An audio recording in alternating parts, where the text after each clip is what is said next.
சடனா இந்த லேப்ல இருந்து கேஸ் எல்லாமே லீக் ஆக ஆரம்பிக்குது.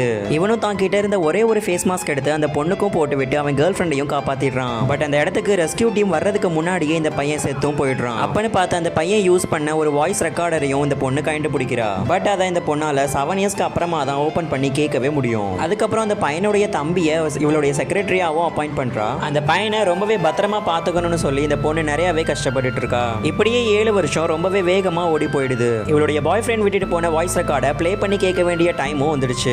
அப்பன்னு பார்த்து சடனா இவங்க கம்பெனிக்குள்ள ஒரு பொண்ணு பைக்கை ஓட்டிட்டு வரா. ரொம்பவே திமிரா உள்ள வந்த அந்த பொண்ணு தான் இந்த ஜாக் பையனுடைய கேர்ள் ஃப்ரெண்ட். எனக்கு செலவு பண்றதுக்கு நிறையவே பணம் தேவைப்படுது, உன்னோட கார்டியன் கிட்ட சொல்லி எனக்கு வாங்கி கொடுன்னு சொல்லி கேட்கிறா. இவனுமே உனக்கு நீ எவ்வளவு பணம் வேணுமோ நீ செலவு பண்ணிக்கன்னு சொல்லி அப்ரூவலும் கொடுக்குறான். தென் இவனோட ஆஃபீஸ்க்கு வந்த இந்த பொண்ணு ரொம்பவே திமிரா பிஹேவ் பண்ணிட்டு இருக்கா. இந்த பொண்ணையுமே ஒரு அடிமை மாதிரி நடத்திட்டு இருக்காங்க. நீங்க சொல்ற எதையும் என்னால பண்ண முடியாதுன்னு சொல்லி இந்த பொண்ணு சொல்ல, என்னை மட்டும் நீ இந்த பைக் ரேஸ்ல தோக்கடிச்சிட்டீனா நான் ஜாக்கோட லைஃபை விட்டே போயிடுறேன்னு அந்த பொண்ணு சொல்றா. அதனால இவளும் வேற வழியே இல்லாம அவளுடைய சேலஞ்சை அக்செப்ட் பண்ணி பயங்கரமான ரேஸுக்கும் தயாராயிட்டாங்க. இதுக்கப்புறம் என்னாச்சுன்னு தெரிஞ்சுக்க பார்ட் 2 கமெண்ட் பண்ணுங்க.